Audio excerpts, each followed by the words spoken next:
Moikka vaan kaikille. Kuuluuhan mun ääni? Kuuluu. Hyvä. Tosiaan lämpimästi tervetuloa Ymmärrä asiakkaita, menesty markkinoinnissa webinaariin. Pikkasen tippuu vielä porukkaa linjoille, mutta aloitellaan, niin pysytään hyvin aikataulussa. Mun nimi on tosiaan Salla Lehtomäki ja mä oon toisen vuoden tradenomio-opiskelija Lab-ammattikorkeakoulusta ja nyt toista lukukautta mukana myös tässä meidän koulun digimarkkinointitoimisto Labtigissä. Ja me ollaan tosiaan järkätty nyt tätä Labtigin ensimmäistä webinaaria yhdessä Embassy of Designin kanssa ja on kiva huomata, että teitä on niin paljon siellä linjoilla jo. Ja kiitos siis jo etukäteen siitä. Ja ennen kuin mennään itse aiheeseen, niin mä voisin antaa puheenvuorot myös muille meidän Labtigin markkinointitiimin jäsenille, jotka on ollut tässä projektissa mukana ja sitten kertoa samalla myös pikkasen tästä Labtigin toiminnasta. Mutta mun puolesta erittäin lämpimästi tervetuloa. Jes, moikka munkin puolesta. Mä oon tosissaan Sara Jalonen ja mä oon toisen vuoden tradenomi-opiskelija ja oon nyt ensimmäistä lukukautta täällä Labtigin toiminnassa mukana. Moikka! Mun nimi on Milla Kumpula ja mä oon nyt kolmannen vuoden tradenomi-opiskelija ja itse oon toista kierrosta mukana Labtigissa. Ja moi munkin puolesta, eli mä oon Siiri Pitkänen ja mä oon toisen vuoden tradenomi-opiskelija ja Saran kanssa me ensimmäistä kertaa nyt tässä ensimmäistä lukukautta tässä Labtigin toiminnassa mukana. Ja tervetuloa vielä munkin puolesta oikein paljon kaikille. Jes, mä voisin nyt seuraavaksi lyhyesti vähän esitellä meidän Labtigin toimintaa. Eli Labtig digimarkkinointitoimisto on Lab-ammattikorkeakoulun opiskelijoiden ylläpitämä ja meillä löytyy oma toimisto täältä Labin kampuksen tiloista. Ja me tarjotaan erityisesti pienyrittäjille markkinoinnin palveluita edulliseen hintaan, sillä ne tehdään opiskelijatyönä. Tässä dian kuvista voitte vähänkin kurkkia meidän fiiliksiä, että millaista se meillä opiskelu on. Siellä näkyy muun muassa dialogirinkiä, tiimityötä, valokuvausta ja jopa podcastin äänityksiä. Meidän opetustyyli on valmentava ja dialogi ja yhdessä tekeminen on keskiössä. Ja lisäksi me tehdään itsenäisiä kurssitehtäviä, joita sitten hyödynnetään osana asiakasprojekteja, joita me toteutetaan tiimeittäin. Eli tiivistettynä käytännönläheistä projektityöskentelyä, joka antaa opiskelijoille erittäin hyvät lähtökohdat sinne työelämään sitten.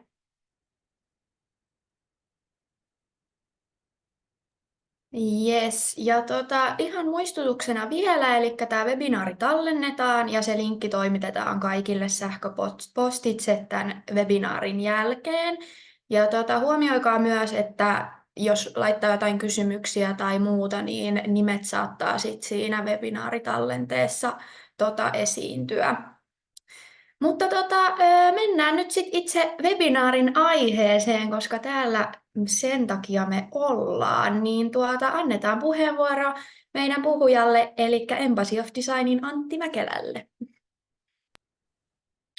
Lämpimät kiitokset ja oikein hyvää huomenta ja keskiviikkoaamua kaikille. Mun nimi tosiaan on Antti Mäkelä, mä tuun sellaisesta firmasta kuin Embassy of Design, ja mä oon tänään tämä meidän puhuva pää ja tuun kertoo markkinoinnista ja asiakasymmärryksestä ja miten asiakasymmärryksellä voidaan markkinointia parantaa, kiihdyttää, kehittää ja suoraviivaistaa, mutta myöskin tuloksia sieltä olisi syytä katsoa.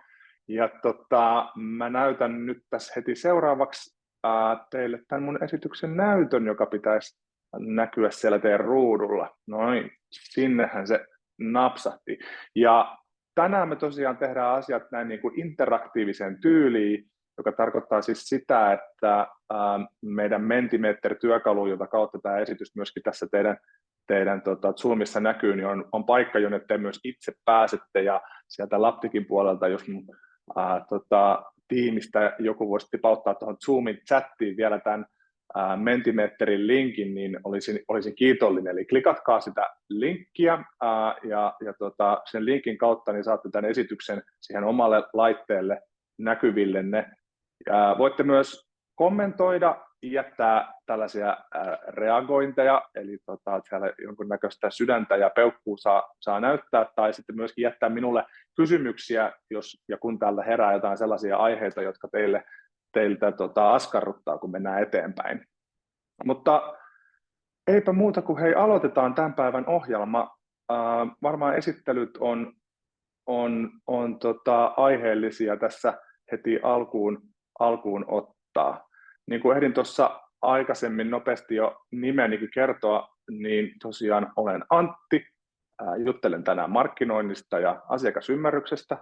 Olen tuossa jo jonkin aikaa sitten, eli noin about vuodesta 2008 saakka, niin ollut tällä alalla ja mä oon tällainen niin kuin, markkinoija minun ytimeltäni ja löytänyt tämän asiakasymmärryksen ja tutkimuksen sitten tämän mun opintojeni kautta vähän myöhemmin. Näin kaupallisessa mielessä markkinointialalle hyppäsin mukaan perustamalla ensin oman yrityksen ja sitten sen jälkeen vasta lähdin hakemaan siihen liittyen sitten asiakkaita. Eli meillä oli semmoinen oma opiskelijaporukka, vähän niin kuin tämä Laptikin tyylinen, eli me lähdettiin tekemään työtä ensin ja sitten opinnot vei siinä samalla meitä eteenpäin, joten mä pidän tästä Laptikin työskentelytavasta, koska itse olen simuloinut vähän samaa jo kauan aikaa sitten, jolloin ei Laptikkeja vielä ollut mielestäni olemassa. Jos on väärässä, niin joku voisi nyt Zoom-chattiin tämän mulle korjata. Embassy of Design on nykyinen työpaikka, yritys, jonka olen yhdessä kollegoideni kanssa perustanut jo tuossa 7 vuotta sitten, ja asiakasymmärrysasioista, asiakastutkimusasioista, niin me tänään puhutaan, ja se on myöskin asia, jota EOD tekee, ja me kollegoiden kanssa tehdään työksemme, eli autetaan meidän asiakkaita niin heidän asiakasymmärrysmatkallaan eteenpäin. Ja just tällä hetkellä, jos mietitään top-asioita, mitkä minua kiinnostaa, niin asiakastutkimusalueella just tällainen kanssatutkimus, eli miten osallistetaan esimerkiksi ihmisiä, joita tutkitaan, niin mukaan sen tutkimusprosessiin on hurjan mielenkiintoinen, ja tähän liittyy tämmöiset niin kuin niche-yleisöt myöskin, eli miten otetaan ehkä mukaan tutkimuksen tai tutkitaan yleisöjä, joita on vaikea tavoittaa, esimerkiksi just nuoria tutkittavia esimerkiksi asioista, jotka on pienen piirin juttuja. Meillä oli tässä aikaisemmin tutkimusesimerkki sellaisesta parkour-tutkimuksesta, missä on niin kuin ryhmä, jota on myöskin vaikea ehkä tavoittaa. Ja sitten ehkä niissä yleisöksi voidaan laskea myöskin ostovoimaiset eläkeläispariskunnat, jotka miettii autonvaihtoa. Heihin ei ehkä nämä meidän mielestä ja meidän sukupolven mielestä perinteiset kanavat niin hyvin pure, mutta ne kiinnostaisi minua, että miten päästään heihin kiinni. Ehkä silloin perinteiset menetelmät on parempia, mitä ne sitten onkaan. Ja hei, mun yhteystiedot näkyy nyt tuossa, siinä on sähköpostiosoite, laittakaa mulle viestiä, kysykää ja pyytäkää multa aikaa jutteluun mielelläni, autan opiskelijoita ja ketä tahansa muuta niin tässä asiakasymmärryksen matkalla sitten myöskin eteenpäin. Heti ensimmäisenä niin mä haluaisin kysyä teiltä jotain, ja se kysymys kuuluu näin. Minkälaiset odotukset teille on tälle päivälle? Ja nyt tässä vähän samalla tätä meidän Mentimetterin työkalua myöskin kokeillaan. Eli teillä näkyy siellä Mentimetterin oikeassa laidassa tai sitten siinä esityksen alla niin tuonne laatikkoon, mihin voitte heittää oman vastauksen, niin kirjoittakaa sinne teidän odotuksista muutamalla sanalla ja sitten painakaa lähetä, niin katsotaan vähän, että minkälaisia kollektiivisia odotuksia niin ihmisillä tälle päivälle on. Mitä me odotetaan tältä päivältä? Ihan muutama minuutti tällaista hiljasta työstöä ja saadaan vähän päivän fiilikset mukaan.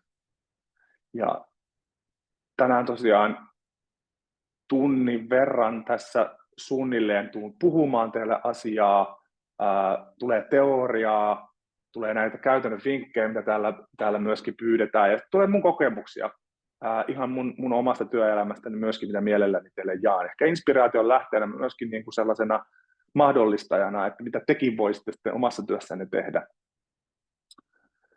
Ja varmasti just näitä niin kuin inspiraatioita ja käytännöllistä tietoa me kaikki halutaan sitä, vaikuttaa tosi hyvältä.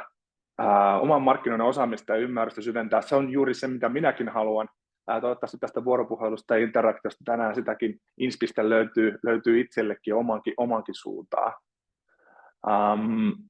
Mahtavaa.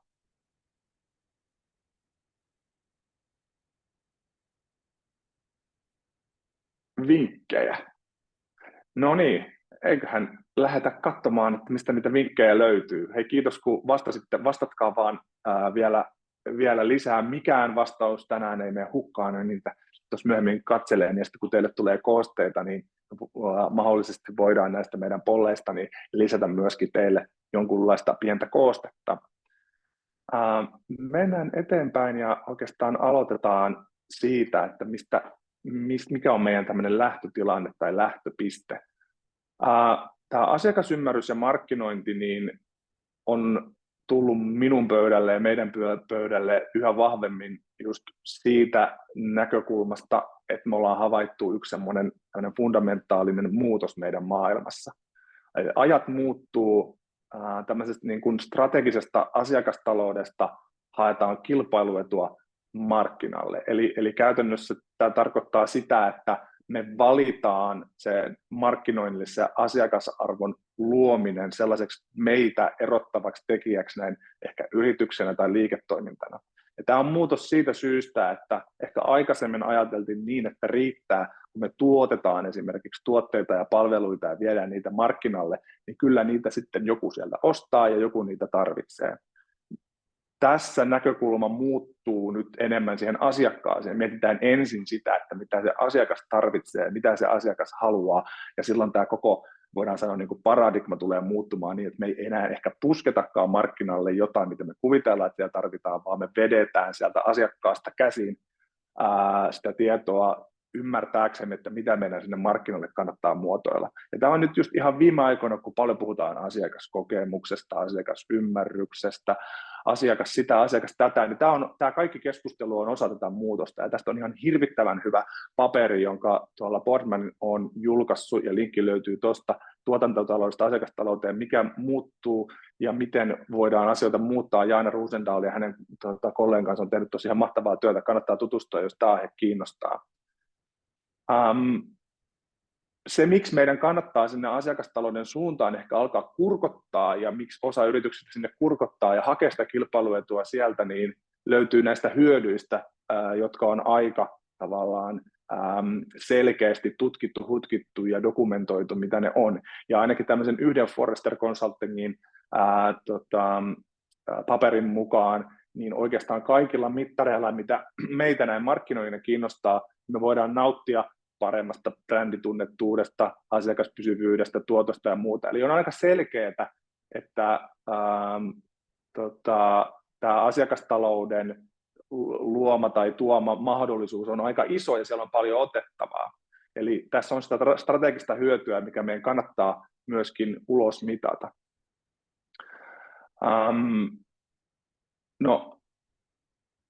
Nyt kun me mietitään markkinointia osana tätä, eli me lähdettiin liikkeelle ehkä siitä, että miten se asiakas voidaan tuoda mukaan ehkä siihen yrityksen, tai se asiakasajattelu voidaan tuoda mukaan siihen yrityksen erottautumistekijään ja strategiaan, niin meidän on pakko myöskin miettiä vähän sitä, että mikä se meidän tehtävä näin niin kuin markkinoijina on, ja mitä meidän tehtävät niin kuin tässä niin kuin markkinoinnin toimessa on. Ja se yksi tärkeimmistä tehtävistä on tunnistaa, että mikä sitä asiakasarvoa luovaa toimintaa on. Eli mä näen sen itse ainakin niin, että markkinointi on strateginen prosessi, jonka tavoitteena on kasvattaa sitä yrityksen liiketoiminnan arvoa ja samalla kasvattaa sitä asiakkaan kokemaa arvoa. Eli voidaan ehkä tällä ytimessä tai ytimekkäästi sanoa, että liiketoiminnan arvo kasvaa silloin, kun asiakkaiden kokema arvo niistä tuotteista ja palveluista myöskin kasvaa samanaikaisesti.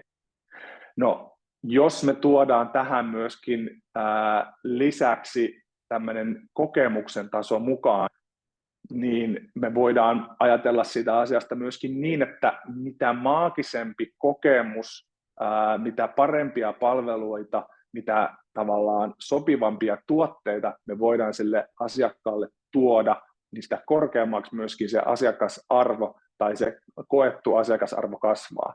Eli tavallaan sen asiakasarvon sisällä voi asua kokemus, siellä voi asua sen hyödyn ymmärtäminen, siellä voi asua se, että miten tämä kohde, miten asiakas, miten tämä ihminen näkee, että mitä hyötyä ja mitä tavallaan niin kuin ratkaisukykyä ehkä, tai että mitä kokemuksellista ylevyyttä he voi saada siitä tarjoamasta, mitä meidän liiketoiminta tai yritys tarjoaa. Ja se voi näyttää tältä, jos me puhutaan esimerkiksi asiakkaan kokemusmaailmasta, mutta se voi näyttää paljon myöskin muulta. Ei kaikki tuotteet, ei kaikki palvelut ole suunnattu tekemään ihmisten kokemuksista rikkaampia, vaan että siellä on paljon meillä markkinoilla totta kai tuotteita, ja me ymmärretään se tosi hyvin, missä on paljon sitä funktionaalista käyttöarvoa, jonka ei tarvitse muuttaa elämää, mutta täytyy olla tavallaan niin kuin riittävän hyvä sen asiakkaan omiin tarpeisiin liittyen. Että tavallaan funktionaalinenkin arvo, se toimii minun tarpeisiini ja minä ehkä tarvitsen sitä, niin se on niin kuin riittävää. Mutta mitä enemmän me tavallaan halutaan meidän liiketoiminnan arvoa kasvattaa, me voidaan toteuttaa ja tehdä se asiakasarvoa kasvattamalla niin, että me mietitään, että mistä se asiakas sitä arvoa saa ja minkä se kokee sellaiseksi, että sen on vaikea ehkä siitä luopua.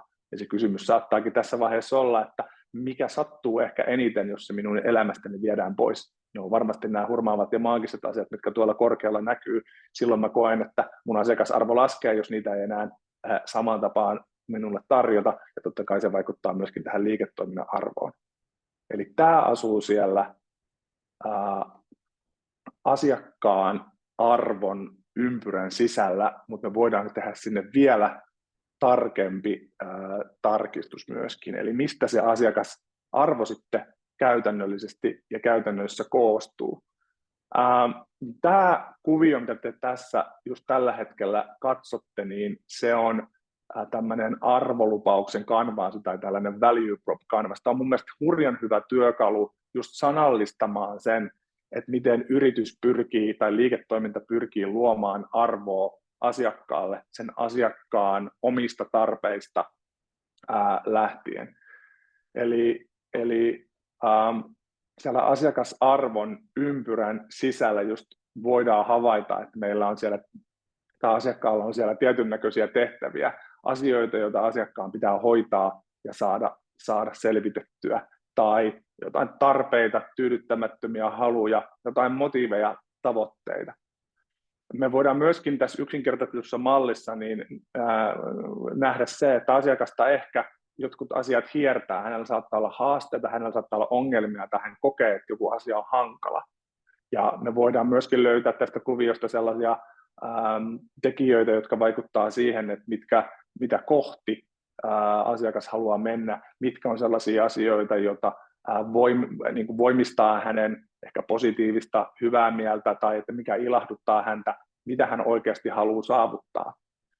Tämä voisi toimia meille todella hyvänä lähtökohtana suunnittelee sitä, että miten meidän kannattaa sille asiakkaalle puhua, kertoa ja viestiä meidän tuotteista ja palveluista, meidän tarjoamasta, meidän yrityksestä, meidän brändistä.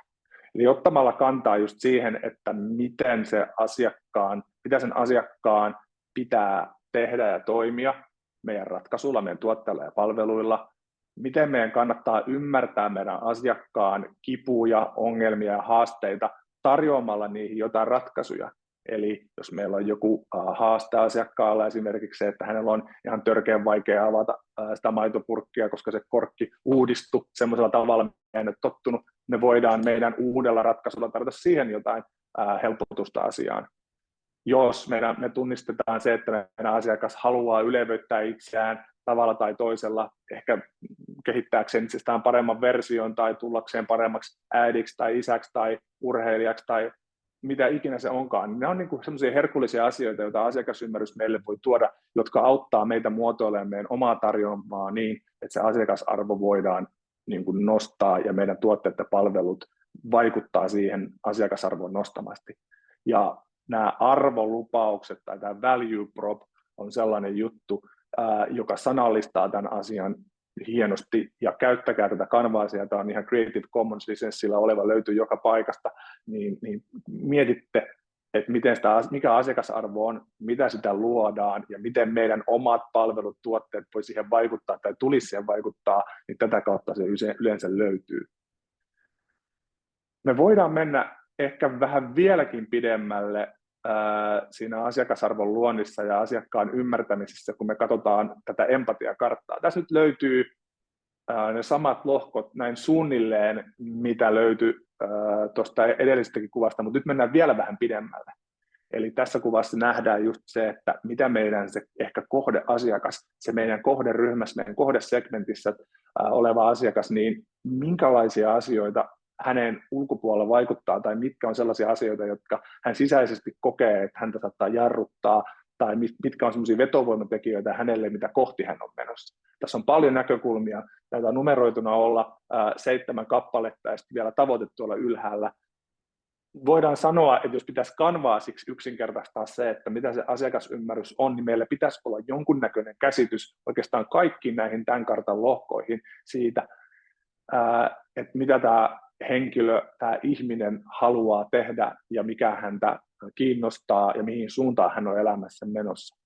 Tämä empatiakartta on aivan uskomattoman hyvä työkalu niin kuin rakentaa se tarina siitä meidän kohdeyleisöstä ja laittaa se paperille. Ennen kuin me suunnitellaan yhtään mainosta, ennen kuin me pyöräytetään käyntiin meidän seuraava asiakashankinnan kampanja, ennen kuin me tehdään sitä, tätä tai tota, niin meillä pitäisi olla hyvin mielessä se, että kenelle me sitä asiaa aletaan toteuttaa ja tehdä. Ja tällaiset kartat on jo mahdottoman hyviä niin kuin, ajattelun laajentamisen ja oman näkökulman laajentamisen työkaluja, jossa me voidaan ehkä sukeltaa ja mennä sinne meidän asiakkaan asemaan ja nähdä asiat heidän näkökulmastaan. Tämäkin on myös Creative Commons-lisenssin kautta tuttu tuote, tämä Empathy Map Canvas, niin katsokaa, jos voitte myöskin hyödyntää sitä omassa työssä, niin itse ainakin olen hyödyntänyt tätä paljon. Kun mietitään nyt sitten vähän tarkemmin, että mistä tässä asiakasymmärryksessä nyt loppujen lopuksi on kyse, niin me tullaan tällaisen tilanteen eteen, että meidän täytyy oikeasti vähän pysähtyä pohtimaan sitä, että onko se nyt tätä tällaisien kanvaasien täyttämistä, ja sen jälkeen on kaikki tosi hyvin. Me ollaan heitetty tiimin kesken tähän meidän asiakasempatia-kartta kanvaa siellä kaiken näköisiä idiksiä, että minkälainen se meidän asiakas on ja mitä se haluaa, ja sitten ruvetaan toteuttamaan, ja pidetään tätä karttaa, miten me ollaan keskenään täytetty, niin meidän semmoisena ohjenuorana. No näin asiat ei kuitenkaan ole.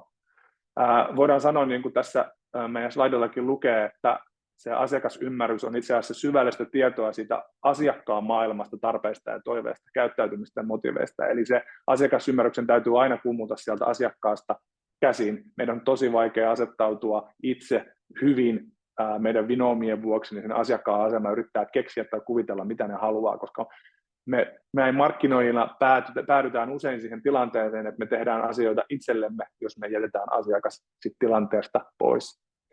Ja tämä asiakasymmärrys antaa meille menetelmiä, työkaluja, ajattelutapoja sekä yksilölajina, näin niin kuin markkinoija näin, omassa työssään, mutta meidän niin kuin markkinoinnin tiimeille tai muulle laajemmalle liiketoiminnan tiimille niin ymmärtämään ja katsomaan asioita sieltä asiakkaan näkökulmasta. Ja yksi tämmöinen knoppi, minkä mä haluan teille tässä kohtaa jättää, on se, minkä mä olen tässä vuosien varrella huomannut, että yksi semmoinen ehkä järisyttävimmistä paikoista, missä muutoksia tapahtuu, siis sellaisia muutoksia, mihin me voidaan vaikuttaa, on ihan arki ja jokapäiväinen elämä. Mä haluan laittaa tähän vähän ehkä kuvaa just siitä, että mitä siellä ihmisten kodeissa just tapahtuu tai on tapahtumatta, miltä se arki niin kuin nähdään, mitä me tehdään. Eli meidän kaikkien ihmisten elämät on tälläkin hetkellä, jos mietitään tällä kellotaulumaisesti, niin aivan täynnä. Ja sellaiset pienet hetket, joista me päästään ihmisten iholle ehkä puhumaan jostain uudesta asiasta tai kertomaan jotain uutta tarinaa tai pysyttämään mielipidettä, niin ne on hyvin pieniä, semmoisia ohikiitäviä hetkiä, ja meidän on tosi vaikea tarttua niihin kiinni ymmärtämättä, että milloin se tehdään.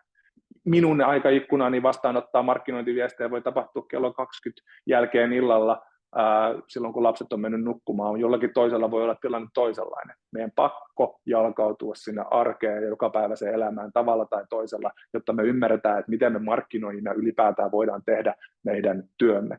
Eli ne sellaiset niin kuin kokemukset, ymmärryksen kartuttaminen ja kaikki tavallaan niin kuin talouden tämmöiset ajurit, niin ne löytyy just näistä tylsistä koulusta, kaupasta, arjesta.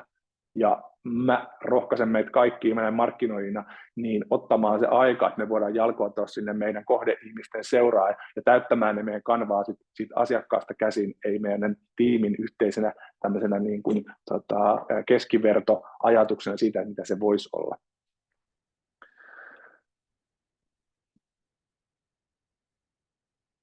No, mitä hyötyä tästä sitten niin kuin näin meille markkinoijille on? Niin kuin tuossa aikaisemmin puhuttiin näistä asiakastalouden hyödyistä, niin niitä on mitattu, mutta totta kai asiakasymmärryksen hyödyt on aika tarkkaan myöskin dokumentoitu, tutkittu ja hutkittu ja selvitetty. Jos me käytetään tätä samaa visualisointia, mikä tähän asiakasarvo tai value prop arvolupaus kanvaasiin liittyy, niin me voidaan niin kuin lähteä katsoa sitä, että miksi meidän kannattaa tällainen harjoitus tehdä. Me tehdään se sen takia, että meillä on jotain tuottavaa, kestävästi kasvavaa liiketoimintaa ylipäätään täällä liiketoiminnan arvon puolella ja sitten jotain sellaista asiakasarvoa kasvattavaa siellä asiakkaan puolella. Eli jos mietitään näin hyvin yksinkertaisesti, on niin kuin markkinoiden näkökulmasta tämä asia näyttäytyy sellaiselta, että jos me panostetaan tuohon asiakasarvon kasvattamiseen asiakasymmärryksen avulla, niin se on se meidän avain, millä me voidaan tunnistaa ne meille hyvät ja hyödylliset asiakkaat ja alkaa tehdä parempaa, toimivampaa ja tehokkaampaa kohdentamista, jolloin se meidän markkinointi voi paremmin ja siitä tulee sen kuluerän sijasta aito investointi. Eli me nähdään, kuinka hyvin meidän viestintä puree sille ihmiselle, joka tunnistaa itsensä siitä meidän toiminnastamme, saa sen viestin sellaisena ajankohtana, kun hänelle se sopii ja hänellä on niin sanotusti ikkuna auki, jolloin hän todennäköisimmin sitoutuu siihen meidän tuotteeseen, palveluun ja brändiin, ja me voidaan sitten taas nauttia tästä korkeammasta asiakaspidosta ja korkeammasta tästä asiakkaan elinkaariarvosta. Tämä on niin kuin meidän avaus niin kuin liiketoiminnan kasvuun. Meidän markkinoijilla on aina joku kulmahuoneen pomo siellä, joka haluaa nähdä Excelissä, että miten tämä meidän työ kantaa hedelmää. Tässä on yksi avain siihen. Mutta asiakkaalle myöskin kannattaa olla tavallaan tässä kuviossa mukana tämän asiakasarvon, asiakaspidon ja tämän asiakkaan elinkaariarvon kasvattamisen näkökulmasta, koska me voidaan tämän kautta, tämän asiakasymmärryksen kautta tarjota enemmän just tämmöisiä henkilökohtaisia räätälöityjä, personoituja tuotteita ja palveluita ja kokemuksia, ja tämä kasvattaa sitä asiakastyytyväisyyttä, joka kasvattaa sitä asiakaspitoa. Meillä on tyytyväisempiä asiakkaita meidän ympärillä, meidän yhteydessä, joiden rekrytointiin tai asiakashankintaan meidän ei tarvitse enää laittaa niitä kalliita euroja, jotka on aina muutenkin loppu, vaan me voidaan keskittyä siihen, että miten me pidetään sitten nämä asiakkaat edelleen tyytyväisiä ja tehdä se sen asiakasymmärryksen kautta. Tämä voidaan myöskin katsoa ja nähdä ehkä vähän toisenlaisen kuvion kautta. Eli jos mietitään, että meillä oli aikaisemmin asiakasymmärryksen näkökulmassa niin tavallaan ja markkinoinnin näkökulmassa, niin meidän haasteet saattoi näyttää tältä, mitä tuossa vasemmalla on. Eli jos meidän tehtävä oli yksinkertaistettu vaan siihen, että me hoidetaan mainontaa ja hankitaan asiakkaita ja sitten meidän tavallaan niin kuin tiketti loppukin ja silloin vastuut siirtyy jonnekin muualle, niin on ehkä semmoista vähän vanhempaa ajattelua, vaan nyt meidän pitää markkinoinnilla vastata aika paljon laajemmasta kokonaisuudesta, eli koko funnelin niin kuin mitalta meidän pitäisi jo osata toteuttaa, tehdä ja seurata toimenpiteitä. Ei riitä, että me yritetään markkinointiviestiä, vaan meidän pitää miettiä, että mikä se koko ketju tulee olemaan. Ja tämä tavallaan entisestään korostaa just sitä asiakasymmärryksen tärkeyttä just tässä hetkessä. Eli kun me tavallaan ollaan päästy tuolta top of funnel, eli tuolta ihan suppilon päästä syvemmälle, niin meidän täytyy tuntea meidän asiakkaamme ja ymmärtää heitä entistäkin paremmin. Me tiedetään, että mitkä on ne vivut, millä me saadaan heidät pidettyä tyytyväisenä pitkään ja sitä kautta luotua sitä liiketoiminnan arvoa näin pitkäkestoisesti. tämä on toisenlainen visualisointi tähän samaan asiaan. Eli jos me mietitään ja katsotaan tätä kuvaa, niin meillä on sen asiakkaan hankinnan prosessit ja sitten meillä on sen asiakkaan pitämiseen liittyvät prosessit. Ja tämä pitäminen täällä oikealla on se prosessi, joka tuo meille sen rahan, ja tämä näin yksinkertaisesti tämä vasemmanpuoleinen, tämä hankinnan ketju tai rulla on se, joka meiltä sitä rahaa vie, mikä on se meidän investointi. Niin ilman, että me ymmärretään meidän asiakkaita ja hyödynnetään siellä markkinoinnissa, me ei oikeastaan päästä koskaan niin syvälle tähän asiakaspidon ja sen tuoton rakentamisen ketjuun, vaan me ollaan oikeastaan aina joudutaan tavallaan puurtamaan sen asiakashankinnan kanssa, jolloin meistä tulee monesti se kulu eikä se investointi. Eli mitä enemmän me voidaan tehdä asioita koko funnelin mitalta ja keskittyä siihen asiakaspitoon, niin sen paremmassa asetelmassa me ollaan. Mutta tähän liittyy muutakin, ei tässä kaikki. Asiakaskokemuksella on myöskin roolinsa tässä kaikessa ja asiakasymmärryksellä on tavallaan paljon annettavaa just tähän koko ketjuun, koko asiakaskokemuksen kehittämiseen. Ja niin kuin tästä ehkä Airbnbin tämmöisestä kokemusvisualisoinnista, minkä te tässä näette oikealla puolella, niin voidaan huomata, niin me ollaan ihan järjettömän monimutkaisessa maailmassa ja me ollaan ihan järjettömän monimutkaisessa tehtäväkentässä tällä hetkellä. Jos me halutaan näin niin kuin liiketoimintana erottua toisesta tällä meidän kokemuksella, meidän pitää yhtäkkiä osata tosi hyvin tehdä paljon sellaisia asioita, mitkä liittyy hyvin monimutkaiseen maailmaan. Ei riitäkään enää, että me oltiin tosi hyviä hankkimaan asiakkaita, vaan meidän pitää ottaa kantaa muuhunkin. Miten me pidetään asiakas mukana tässä koko kentässä, näissä kaikissa tehtävissä, näissä joka vaiheessa? Se on iso kysymys ja mä tuun puhumaan siitä kohta seuraavaksi lisää, mutta tässä välissä on kiva ottaa teidän kanssa seuraava aktivointi. Ja mun kysymys teille kuuluukin, minkälaiset yritykset, tuotteet tai palvelut on sun mielestä valinnut tämän asiakaskeskeisyyden tai asiakasymmärryksen tai mikä tahansa asiakas jotain asia, mikä yrityksellä on tärkeää, niin erottautumistekijäkseen. Kerro joku esimerkki sun elävästä elämästä, ammatillisesta elämästä ja kirjaa se tähän ja sitten katsotaan vähän, että mitä kaikkea sieltä löytyy. Käytetään ihan muutama minuutti aikaa tähän tämän kohdan läpikäyntiin. Eli mitkä yritykset, tuotteet tai palvelut on sun mielestä hyviä esimerkkejä siitä, että asiakaskeskeisyys on heille tärkeää? Mitä tulee mieleen ja mistä syystä?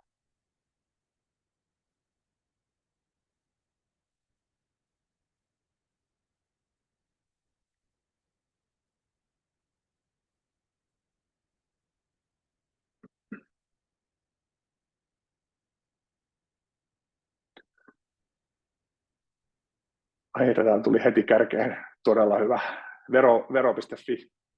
Olen itsekin huomannut, he kohdentaa minulle mahtavasti myöskin LinkedInin kautta heidän mainontaa ja viestiä, ja se uppoo ainakin minuun ihan tosi hyvin. Kaikki nämä eeppiset veromiehet ja muut niin on kyllä sellainen, jota itse arvostan. Siellä on tehty hyvää duunia.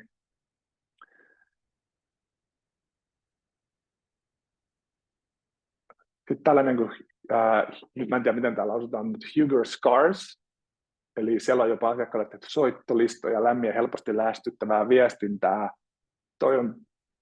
Toi on kyllä niin kuin hyvä esimerkki just siitä, että kuinka pitkälle sitten asiakkaan ymmärtämisen ja sen ehkä asiakasryhmän tunnistamisen jälkeen voidaan asiat viedä jopa ihan pienimmissäkin yksityiskohdissa. Spotify, joo, ei ehkä kahta sanaa tuosta. Kyllä niin kuin tietää yllättävän paljon kaikkea. Ja myöskin minun koiralleni on soittolista Spotifyssa, jonka Spotify on luonut, niin on kyllä älyttömän mielenkiintoista, kuinka paljon ja kuinka pitkälle hekin voi sitä asiaa viedä.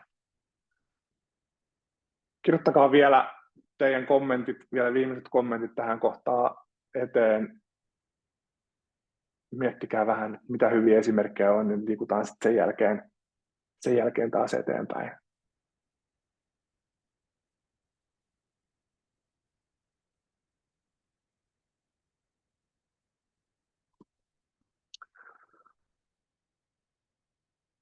kaupan mobiilisovellukset tai mobiilisovellukset, esimerkiksi K-ruoka.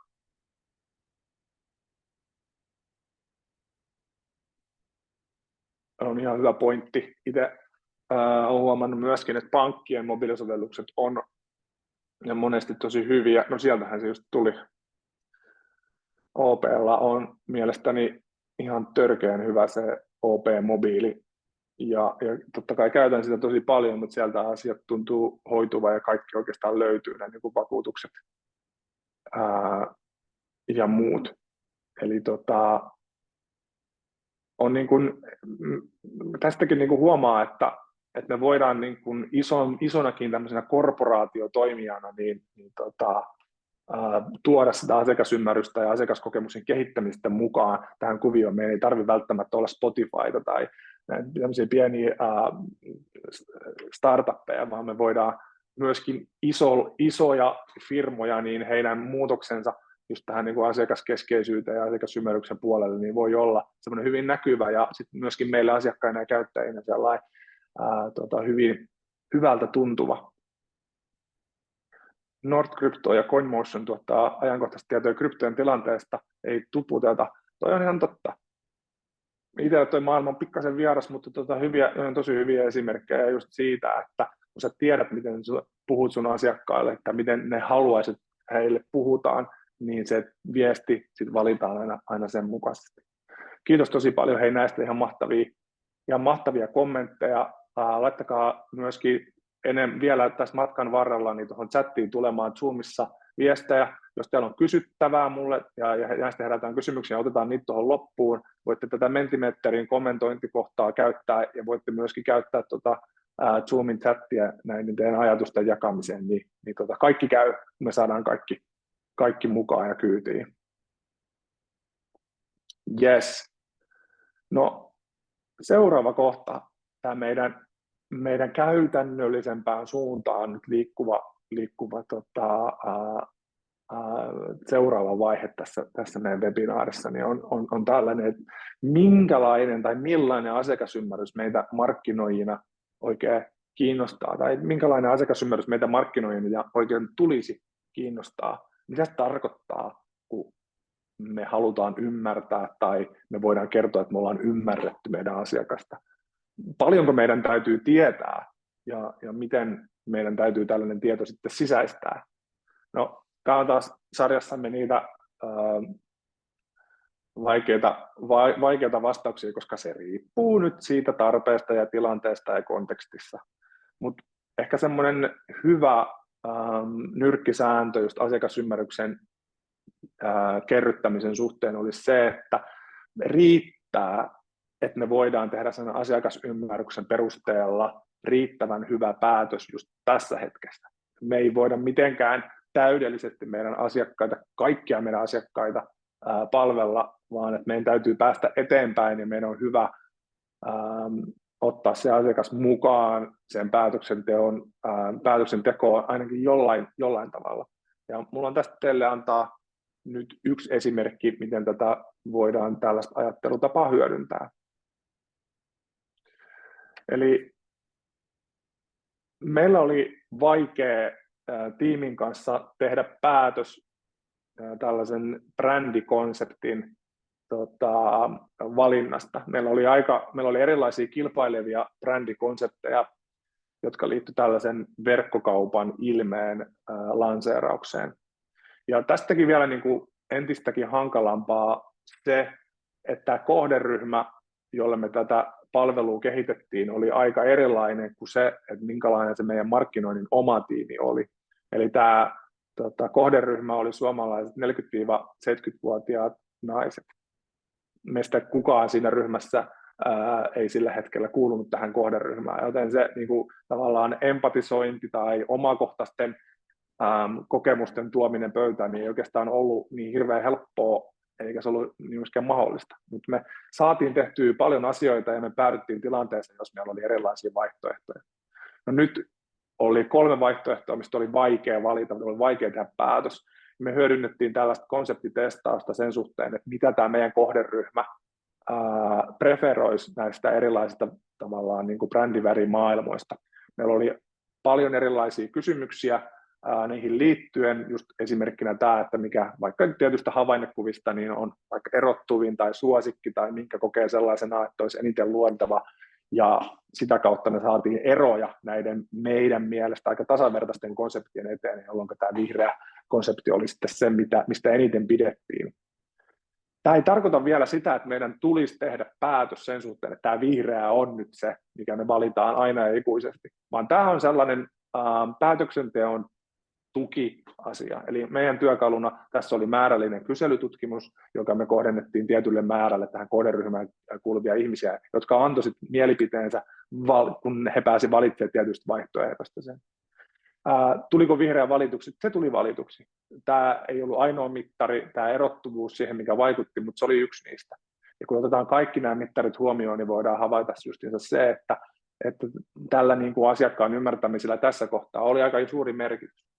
Mä en sano, että tämä oli siinä mielessä täysin täydellinen tai optimaalinen päätös, että jos me oltaisiin valittu punavioletti tai persikka, että meidän tuotot olisi laskenut tai että meillä olisi muuten ollut elämä hankalampaa tai että meidän palvelu olisi puhutellut käyttäjä, vaan ehkä enemmänkin niin, että kun tulee tilanne, jossa meidän täytyy mennä eteenpäin ja me jäädään johonkin jumiin, niin asiakkaat saattaa auttaa siinä eteenpäin näin tämmöisen niin kuin AB-testin näkökulmasta. Ehkä tästä kohdasta niin haluaisin just nostaa ajatuksena tämän mantran siitä, että sinä et ole, you are not your user, että sinä et ole asiakkaasi.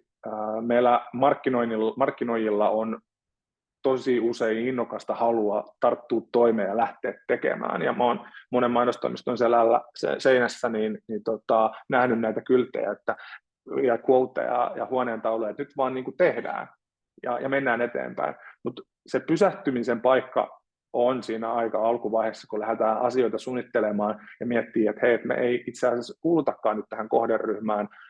Meillä on todennäköisesti nyt aika lailla erilaiset kokemukset, tarpeet ja odotukset kuin sillä meidän kohderyhmällä on.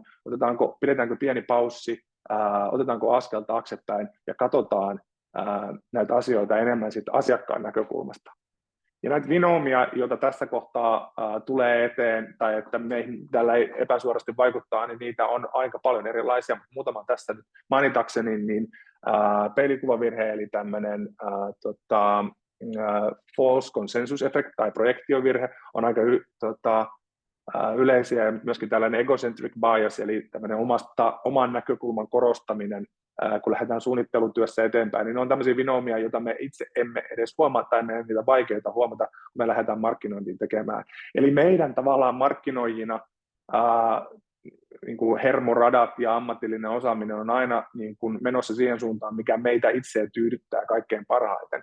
Se on monesti tosi tärkeää, että me saadaan asiat liikkeelle ja tehtyä, ja tietyllä tavalla meidän oma kädenjälki pitääkin näkyä asioissa.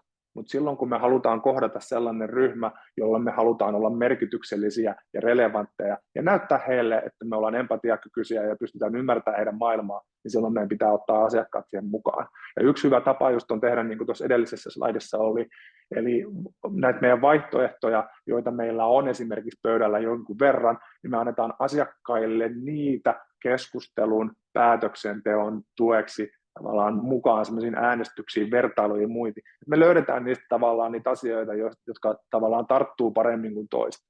Mä en missään nimessä sano, että siellä on joku asia, mistä asiakkaat ei tykkää, vaikka usein siellä kyllä on. Jostakin syystä aina löytyy joku sellainen, mistä asiakkaat ei pidä ja kertoo sen, vaan enemmänkin niin, että mistä tavallaan konseptista, mainoksesta, ideasta, brändi tavallaan ilmeestä asiakkaat pitää eniten, eli kokee, että se on ehkä vetovoimaisin tai jotenkin puhuttelevin, niin ne on sellaisia, jotka on niin kuin näitä niin sanotusti tärkeitä asiakkaalle tai tärkeitä juttuja. No, tämä asiakasymmärrys, jos palautetaan nyt vähän niin kuin laajemmin vielä asiakasymmärryksen kontekstiin, niin, ja otetaan niin kuin mukaan näitä menetelmiä, niin me voidaan katsoa tällaista kuvioa tähän liittyen.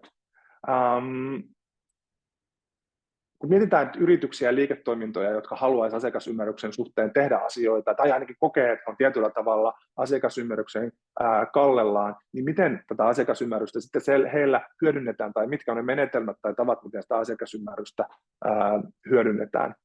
Niin on useampia erilaisia tutkimuksia tehty tähän liittyen sekä Suomessa että ulkomailla, mutta yksi semmoinen suomalainen tavallaan seurantatutkimus, mitä tämän alan suhteen tehdään, on Franklin Partnersin tämä asiakaskeskeisyyden tilatutkimus, mikä ottaa myöskin kantaa siihen, että mitä niitä asiakasymmärryksen menetelmiä ja asioita siellä yrityksen työkalupakissa on.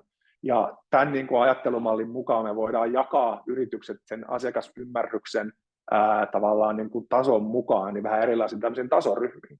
Eli meillä saattaa olla täällä tämmöinen ykköstason aloittelijat, jotka vähän niin kuin kerää jo tätä asiakastyytyväisyyttä. He on ehkä matkalla kohti laajempia, suurempia ja syvempiä asiakasymmärryksen menetelmiä, mutta jostain pitää lähteä liikkeelle, niin he lähtee siitä, että he ainakin kuuntelee asiakkaita tavalla tai toisella ja pitää huolta, että siellä niin kuin, se asiakastyytyväisyys niin kuin ehkä asiakaspalvelun kautta niin on niin kuin sopivalla tasolla.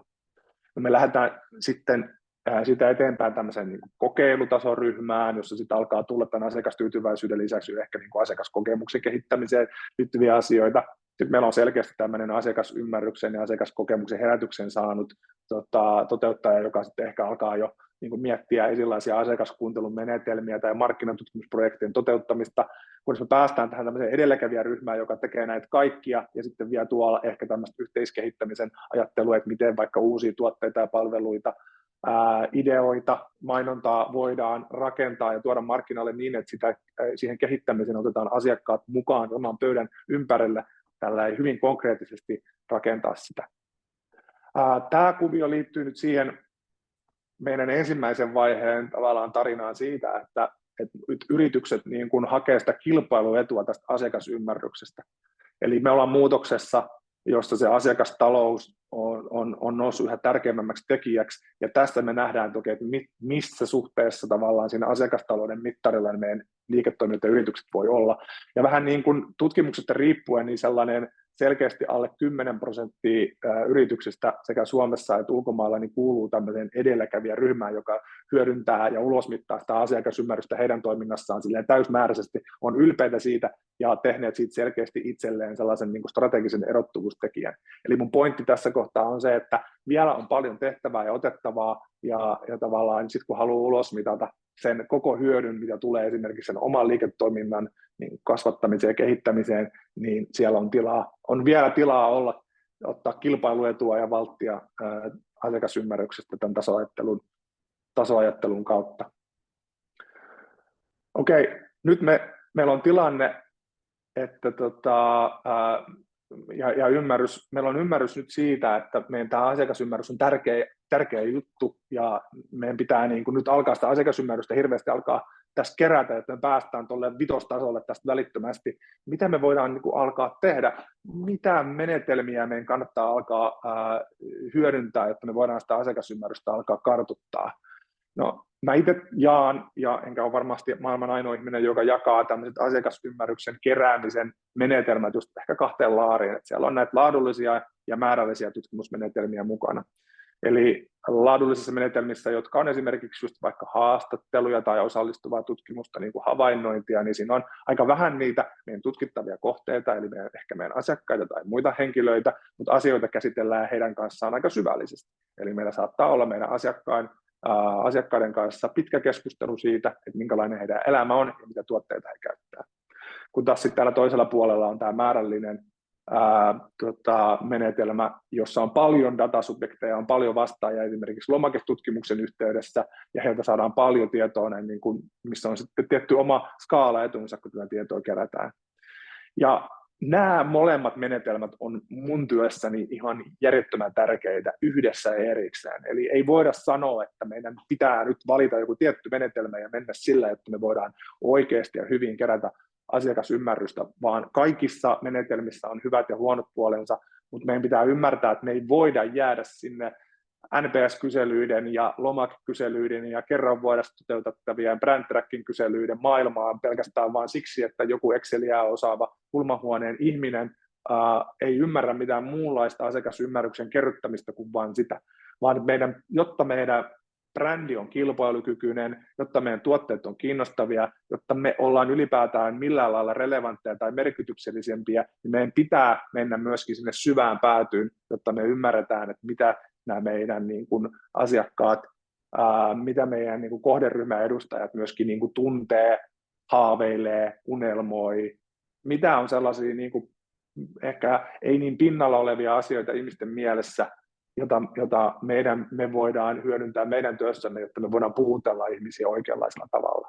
Ja silloin meidän täytyy syventää näitä meidän menetelmiä. Yhtäkkiä ei enää riitäkään se NPS-kysely ja sen yhteydessä oleva avoin kenttä siitä, että voitko perustella vastauksesi, vaan meidän pitää mennä niiden ihmisten koteihin ja miettimään sitä, että miten he esimerkiksi käyttää pyykinpesuainetta tai minkälaista ruokaa he kokkaa. Ja sieltä yleensä löytyy niitä suuria aha-elämyksiä, kun ihmiset omassa ympäristössään kun alkaa tavallaan jakaa sitä omaa arkeaan, niin kuin tuossa aikaisemmin tuli mainittua, että se arki on se radikaali muutoksen kohta, että meille markkinoille se asiakkaan arki on se tärkein muutoksen paikka, jos me aletaan oikeasti ymmärtää meidän työtä ja sen vaikutuksia, ja me löydetään se sieltä työpaikoilta, jos me tehdään B2B-tutkimusta, tai kodeista, jos me tehdään B2C-tutkimusta, niin sieltä alkaa tulla niitä hyviä syötteitä ja niitä hyviä tavallaan niin kuin tutkimuksellisia ituja, joita me voidaan markkinoinnissa käyttää.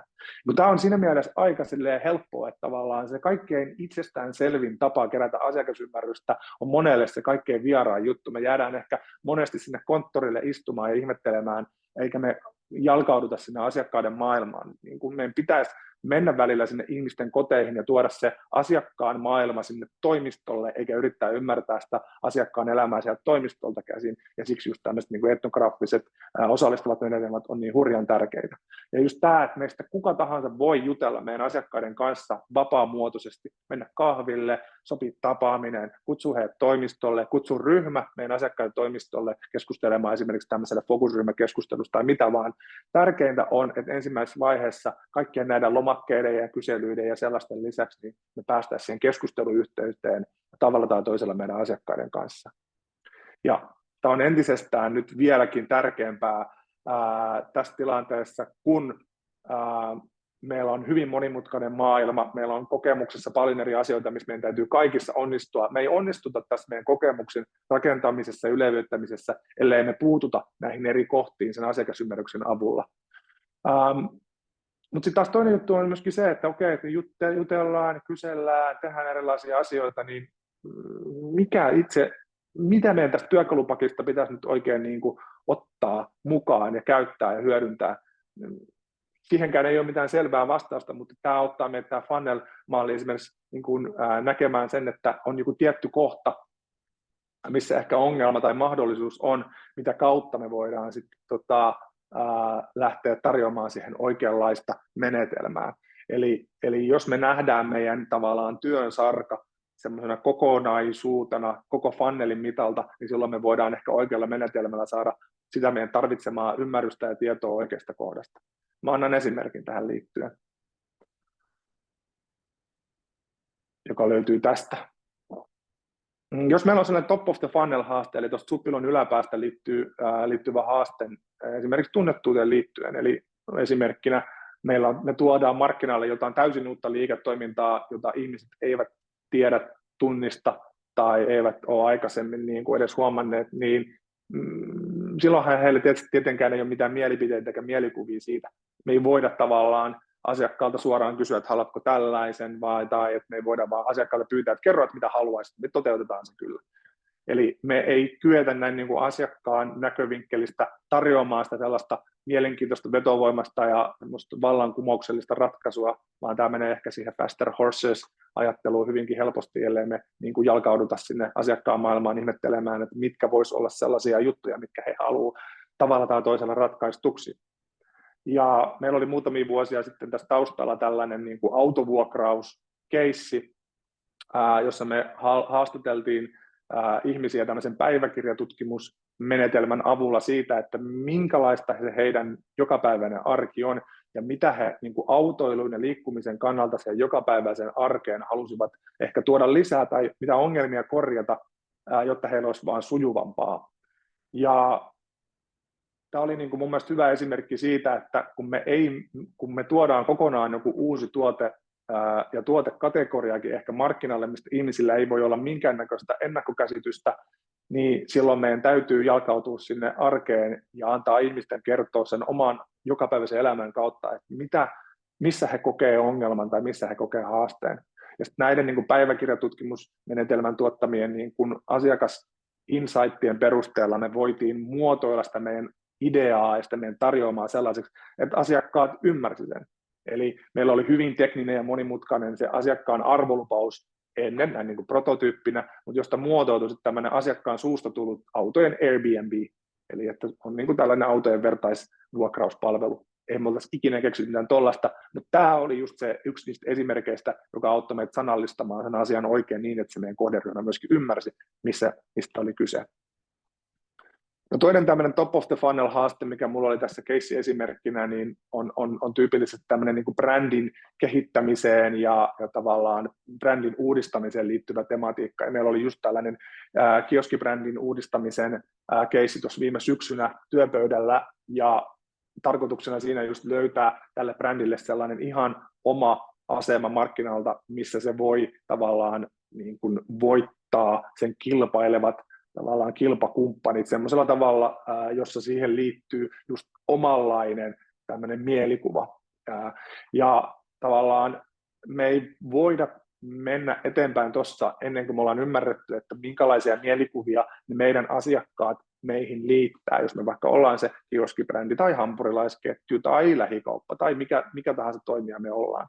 Eli silloin me tehtiin tosi laaja tällainen määrällinen kyselytutkimus suomalaisille kuluttajille, jotka kertoi, että minkälaisia mielikuvia näin niin kuin sanallisesti he liittää erilaisiin brändeihin ja erilaisiin toimijoihin. Ja sitä kautta me päästiin niin kuin kuvittamaan tai visualisoimaan tällainen asemointiin liittyvä kartta, jossa selkeästi nähtiin, että esimerkiksi 80% asiakkaista liittää meidän brändin osaksi tämmöistä modernia ja tehokasta maailmaa. Me oltiin kylmiä ja suoraviivaisia ja asiat hoitoja funktionaalisia, mutta kun me haluttaisiin olla kestäviä, niin nyt me huomataan tässä tilanteessa, että hei, että asiakkaat näkee meidät tällaisena, mutta tämä meidän niin kuin löllykän pitäisi nyt seuraavan 5-10 vuoden aikana siirtyä tänne kestävään puoleen. Mitä me voitaisiin tehdä markkinointiviestinnän, brändiviestinnän ja brändin kehittämisen suhteen, että me liikutaan tuonne kestävyyden puolelle. Ja riittääkö se? Miten meidän täytyy liiketoiminnan kehittämisessä ottaa huomioon, että me oikeasti voidaan olla erilaisia kuin mitä me nyt just tällä hetkellä ollaan. Ja sehän ratkaisee justiinsa se, mitä niiden asiakkaiden mielissä on tavallaan niin kuin meistä toimijana, niin se ratkaisee tosi paljon. Eli minkälaiseksi he kokee meidät, niin se kertoo sen, että mihin suuntaan meidän pitäisi mennä. Tai sitten voi tulla sellainen tilanne, että ihan väärät mielikuvat liitetään meihin. Kaikki ne huonoimmat ja kamalimmat ja pahimmat, meidän on pakko päästä siitä kulmasta pois. Auta armias, jos meihin olisi liitetty kauhean perinteisiä mielikuvia, kun me haluttaisiin oikeasti olla moderneja. Olisihan se iso järkytys, jos tämän kyselyn perusteella tulisi sellainen tieto, että me ollaan kuviteltu olemamme hyvin moderneja, mutta asiakkaat on sitä mieltä, että me ollaan erittäin perinteisiä, jolloin meidän tulee tosi iso kiire alkaa miettiä kriittisesti sitä, että mitä me oikeastaan itse asiassa ollaan tehty tässä viimeiset 5-10 vuotta, ja miksi tämä meidän viesti on mennyt aivan vihkoon.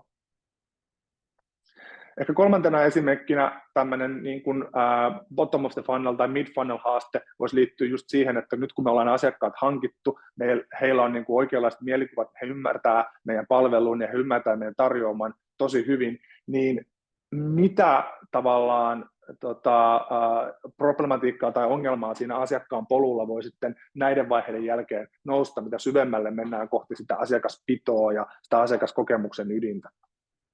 No, me tietysti kerättiin tosi paljon sitä asiakasymmärrystä ennen kuin me lähdettiin esimerkiksi tätä kyseistä palvelua viemään markkinalle, mutta sitten kun me oltiin sitä pyöritetty jo jonkin aikaa, me huomattiin, että tietyn pisteen jälkeen niin asiakkaiden kiinnostus myöskin lopahtaa, he ei käytä meidän palvelua ihan niin paljon kuin he vois, ja tavallaan meillä olisi paljon petrattavaa sen suhteen, että me saataisiin meidän asiakkaat pysymään kiinnostuneita meidän tuotteista ja palveluista, kun me mennään eteenpäin. Ja tässä niin kun oli tärkeää, että me käytettiin aika sellaista monimenetelmällistä asiakasymmärryksen ja tiedon keräämistä, kun me liikuttiin tässä eteenpäin. Eli asiakasanalytiikka voi saattaa kertoa meille justiinsa sen, että hei, että meillä on ongelma. No sitten meidän pitää käyttää jotain sellaista proaktiivisempaa asiakaskuuntelun menetelmää, vaikka haastattelua tai kyselyä, että me voidaan kuulla näiltä meidän asiakkailta, että hei, että mitä tässä vaiheessa tapahtuu, ja sitten sen jälkeen alkaa kehitellä ja miettiä korjaavia toimenpiteitä niin, että se asiakaskonversio esimerkiksi jossain tietyssä asiakaspolun kohdassa voidaan nostaa semmoiselle tasolle, mikä meistä on niin kuin järkevämpää tai liiketoimisesti parempaa. No, tässä kyseisessä palvelussa niin selvisi se, että me voitiin alkaa nostaa sitä asiakassitoutumisen määrää, eli tätä retention määrää aika jyrkästi sen jälkeen, kun me oltiin saatu tämä ihminen käyttämään tätä palvelua minimissään 5 kertaa. Eli kaikki tavallaan niin kuin siinä vaiheessa markkinointiviestinnän ja markkinointiin liittyvän toiminnan painopisteeksi niin muodostui, tai tavoitteeksi muodostui se, että me saataisiin ne ihmiset käyttämään 5 kertaa. Ja silloin kun me mietitään asiakaspolkua aika niin kuin A:sta B:hen tai A:sta Ö:hön ja mietitään niitä 5 pistettä siinä alussa, niin onhan siellä aika paljon toimintaa, mitä voidaan niin kuin tehdä se, että saadaan ihminen vaikka toisesta käyttökerrasta 3. tai 3. 4. ja muuta. Mutta sitten kun saatiin 5, niin silloin me ei enää kannattanut siihen enää ihan niin paljon laittaa palkkuja kiinni, kun me tiedettiin, että nämä ihmiset ymmärtää tämän konseptin, on sitoutuneita, että käyttää tätä palvelua arjessaan. Heistä tuli meille tosi hyviä asiakkaita, se vaati sen 5 kertaa. Ja ilman asiakaskuuntelua, ilman asiakasymmärrystä, ilman sellaista monikanavaista asiakasymmärryksen keräämistä, niin me ei oltaisi koskaan pystytty ymmärtämään, että tämä 5. kerta oli se meidän kohtalon hetki. Ja kun me päästiin siihen tavoitteeseen tavallaan niin kuin työntämään meidän asiakkaita tai sen yli, niin sen paremmin meillä alkoi niin kuin liiketoiminnallisesti myöskin mennä. No, vähän ehkä tällainen overwhelming tai sellainen masentava viesti tässä vaiheessa, kun me halutaan konkreettisia ja selkeitä vinkkejä ja hyötyjä tuoda eteen, on justiinsa tämä, että näitä niin kuin asiakasymmärryksen kerryttämisen keinoja ja työkaluja, niin niitä on aivan loputon määrä. Tähän liittyy myöskin se, että kun joku työkalu ollaan huomattu, että se toimii tosi hyvin tai joku menetelmä toimii tosi hyvin, niin se lakkaakin olemasta saatavilla tai että sitten tuleekin yhtäkkiä tosi kallis tai että tuleekin joku parempi. Mä näen tämän ehkä asian sellaisena, että meillä markkinoijilla on itsellemme näin niin kuin asiantuntijoina ja ammattilaisina vastuu siitä, että me jatketaan sitä kehittämistyötä loputtomasti. Eli me joka kerta, kun me tullaan töihin, meidän pitää, tai joka viikko ainakin, meidän pitäisi vähän kerryttää uutta tietoa siitä, että mikä se meidän työkalupakki on ja mitä hyvää me voidaan sen sisältää, jotka mahtuu meidän budjettiin, jotka mahtuu meidän ymmärrykseen, jolla me voidaan tehdä työmme entisestään paremmin. Ja tämä nyt ei pelkästään nyt liity siihen, että me ollaan löydetty joku hyvä työkalu ja me käytetään sitä, vaan tämä liittyy paljon myöskin näihin menetelmiin. Meidän pakko myöskin kehittää omaa osaamistamme, käydä kursseilla, opetella, lukea tutkimuskirjallisuutta tai oppaita, jotta me voidaan niin kuin miettiä, että mitä sellaista mä voin tehdä sen oman asiakasymmärryksen kehittämiseksi, mitä mä voin tuoda sinne meidän esimerkiksi markkinointitiimin pöytään sitten myöhemmin. Ja 3. juttu tähän liittyen on myöskin se, että me emme aina markkinoijina tietenkään pysty tekemään kaikkea yksin, vaikka tietyissä tapauksissa tai tietyissä yhteyksissä se on suositeltavaa, mutta kyllähän meillä kumppaneitakin pitää olla. Ja kumppaneiden valinnat esimerkiksi asiakaskokemuksen kehittämiseen, asiakasymmärryksen kartuttamiseen, niin ne on niin kuin aika tärkeitä paikkoja, koska se asiantuntemus ja kokemus saattaa hyvinkin tulla sen kumppanin kautta mukaan sinne kuvioon. Meidän täytyy myöskin miettiä se, että miten me näitä meidän asiakasymmärryksen kumppaneita valitaan ja mihin tarkoitukseen. Eli oikeastaan sanoisinkin sen niin, että sillä hetkellä, kun me ollaan päätetty, että me kumppanoidutaan jonkun kanssa, tai että me ollaan valittu itsellemme jonkunlainen taho, jonka kanssa me tehdään hommia, niin pitäisi aloittaa uuden skannailu, että me voidaan löytää itsellemme uusia ideoita ja viedä asioita eteenpäin. Mutta tämä liittyy myöskin niin menetelmiin kuin myöskin näihin työkaluihin, mitä me käytetään. No, sitten muutamia tämmöisiä esimerkkejä just työkaluista, joita mä itse paljon työssäni käytän ja jotka mä oon kokenut erityisen hyödyllisiksi, josta voi teillekin olla teidän työssä, jokapäiväisessä työssä paljon apua, hyötyä ja itua. Ja yksi tämmöinen työkalu, jota mä käytän melkein viikoittain, on tämmöinen kyselytyökalu kuin Nurstat Express. Ja tämä Nurstat Express on web-pohjainen kyselyjen rakentamisen työkalu, jossa saat ihan minuuteissa vastauksia sun omalta kohderyhmältä tai sun asiakkailta tai miltä tahansa kohderyhmältä asiakkailta. Ihan sellaisissa asioissa, mitkä sua just tällä hetkellä kiinnostaa.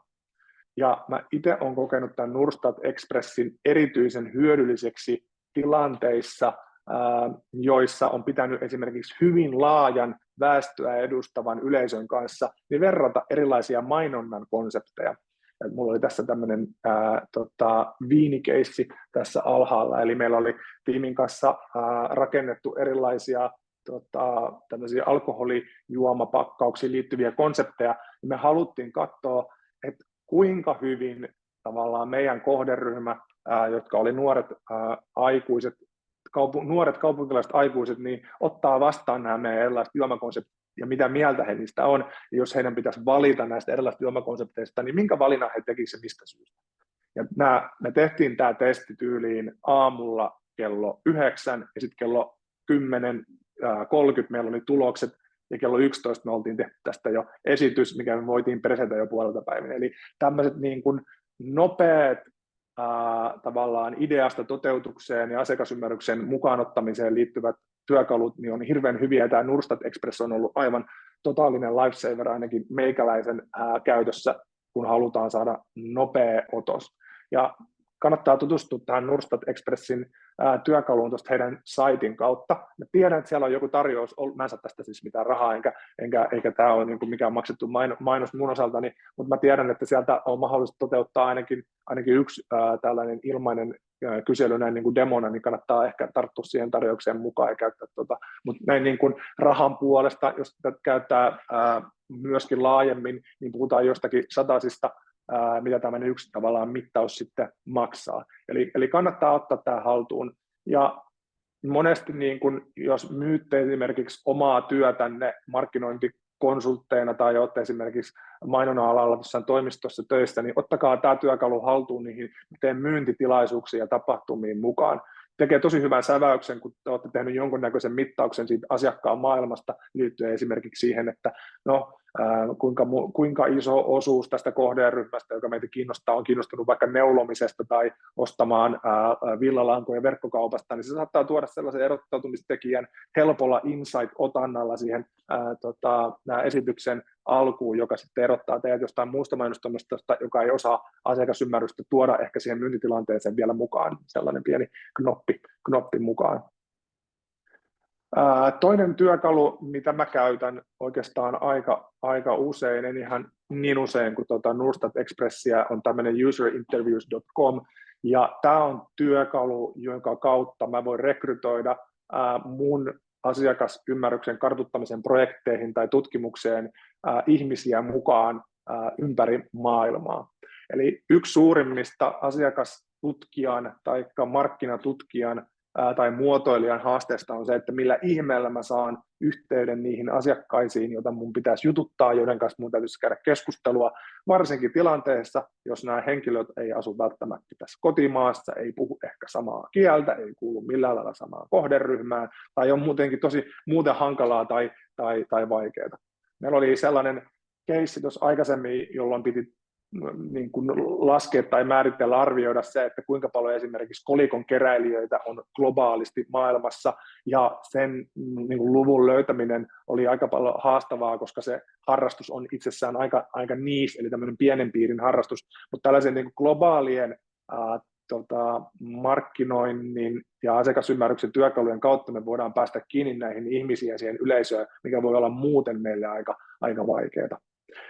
Tämä userinterviews.com toimii sellaisella tavalla, että sä kirjoitut tänne sisälle, sä kuvaat sen sun tutkimuksen, eli mitä sä haluat selvittää ja keneltä, ja sä sitten kuvaat, että mikä voisi olla tämmöinen täydellinen osallistuja tähän mun tutkimukseen. Ja tämä voittaa 100-0 tilanteen, että sä käyt kysymässä esimerkiksi mielipiteitä tai kommentteja näin asiakasymmärrysmielessä ihmiseltä, joka sattuu olemaan näin niin kuin pintapuolista asiakas, mutta ei välttämättä kuulu siihen sun kohderyhmään tai siihen kuumaan segmenttiin millään lailla. niin sä pystyt tässä asettamaan just sellaiset sulle tärkeät parametrit, että mitä tämän henkilön pitää täyttää, jotta se osuu just siihen segmenttiin, mikä sulla on tärkeä. Eli vaikka esimerkiksi ostovoimainen, nuori ja dynaaminen, kiinnostunut susta ja sun tarjoamasta ja niin päin pois. Ja tämä työkalu löytää sulle näitä haastateltavia, eli näitä tutkimuksen kohteita. Se järjestää sun ja tämän haastateltavan kalenterit niin, että voitte ottaa vaikka etäpalaveria ja vetää tunnin etähaastattelun, ja sä voit kysyä häneltä ne kaikki sua askarruttavat kysymykset, jotka johtaa sen asiakasymmärryksen kehittämiseen ja kasvamiseen. Ja sitten se vielä osaa lähettää tälle tutkimussubjektille, eli tälle informantille, jota sä just haastattelit, niin vielä kiitokset ja sitten tämmöisen pienen osallistumispalkkion sinne perään, ja tekee tämän vielä GDPR yhteensopivasti niin, että ei tarvitse asiasta sen enempää huolehtia, ja sä voit ottaa tämän sun ja tämän informantin välisen keskustelun tekstitse, audiolla, videolla ulos, ja sitten sä voit yhdessä tiimin kanssa niin lukea niitä tarinoita ja katsella niitä videoita sen jälkeen. Aivan uskomattoman hyvä ja helppo tapa tavallaan tuoda sen asiakkaan ääni, kuva, video niin mukaan sinne sun oman tiimin päätöksentekoon. Ja sitten vielä yksi työkalu, mitä on tullut nyt viime aikoina jonkun verran käytettyä, varmaan teillekin monille saattaa olla tämä tuttu, niin on tämmöinen Maze-työkalu. Eli Maze on tämmöinen Insight-platformi, jonne sä voit syöttää esimerkiksi sun Figmaan rakentamasi prototyypin tai jonkun muun vastaavan konseptuaalisen ideapaketin ja asettaa sinne jo ennakolta semmoisia tiettyjä kysymyksiä, joita sä haluat liittää tähän konseptiin, ja sitten laittaa sen sun asiakkaille tavallaan tämmöisen itsenäiseen testiin. Ja mun mielestä niin kun yksi vähiten käytetty, mutta ehkä hyödyllisin tämmöinen niin kun konseptien testaamiseen liittyvä menetelmä on justiinsa tämä, että sun ei itse tarvi olla välttämättä siellä paikalla moderoimassa kaikkia keskusteluja tai kysymässä jotain semmoisia hyvin yksinkertaisia juttuja, että onko tämä hyvä vai huono, vaan sä voit rakentaa sen testin etukäteen ja ottaa sinne aika isollakin skaalalla niin paljon osallistujia ottamaan selvää ja kertomaan heidän kommentteja siitä, että mitä esimerkiksi siinä palvelussa tai konseptissa voisi kehittää. Yksi edellisistä testeistä, joka me ajettiin tämän kautta, niin liittyi tällaiseen verkkopalveluun, mitä me oltiin kehitetty. Ja se oli klikattava prototyyppi, jota nämä kävijät pääsivät siellä ihmettelemään. Me annettiin heille joukko erilaisia tehtäviä, luo itsellesi käyttäjätunnus, etsi itselle sopiva palvelu, ja sen jälkeen he arvioi omalla äänellään ja omalla kuvallaan sitä, että kuinka hyvin heidän mielestään tämä palvelu sitten toimi. Ja tämä antaa tämä Maze aivan uskomattoman hyvää ja hienoa analytiikkaa näistä käyttösessioista sekä määrällisesti että laadullisesti. Se on niin kuin aivan uskomatonta, mitä tällainen Insight-platformi voi tänä päivänä tarjota ja tehdä. Ja tämä on hurjan hyödyllinen just niin esimerkiksi digitaalisen palvelukehittämisen näkökulmasta, että me voidaan ajaa ne meidän prototyypit tämmöisen Maze-alustaan, jossa me voidaan nostaa kädet vaan ylös ja sitten sen jälkeen antaa käyttäjien ja asiakkaiden itse tavallaan testata sitä palvelua eteenpäin. Tämä oli tältä erää mun viimeinen tavallaan työkalu, konkreettinen työkaluvinkki teille tänään. Ja nyt meillä on viimeinen 10-15 minuuttia lähtenyt jo rullaamaan meidän webinaarista, niin nyt on aika ottaa niitä kysymyksiä teiltä ja käydä niitä läpi, niin katsotaan, mitä meille on jäänyt tänään tänne haaviin. Miltäs Laptic-tiimi näyttää, onko meillä kiperiä kysymyksiä noussut pinnalle? Ei ole vielä ilmennyt, mutta nyt on oiva aika niitä lähettää ja laittaa, jos vaan tulee mieleen. Nyt on hyvä tilanne saada Antilta oikealta asiantuntijalta vinkkejä, miten vaikka omaa yritystä pystyy tai oman yrityksen asiakasymmärrystä kehittämään, niin kannattaa ehdottomasti käyttää nyt tilaisuus hyväksi. Yes, mielelläni annan tietysti erilaisia mielipiteitä, jaan kokemuksia tai kerron enemmän vinkkejä ja idiksiä, jos niitä haluatte, tai että jos tulee toive esimerkiksi, että tämä oli mielenkiintoinen alue, tätä haluaisin ehkä vielä syventää, niin voidaan miettiä, että olisikohan siinä sitten jatko työpajan aihe sitten myöhemmin. Joo, nyt tuli tuonne Zoomin chattiin kyssäri, että onko erityisiä B2B-työkaluja? Yes.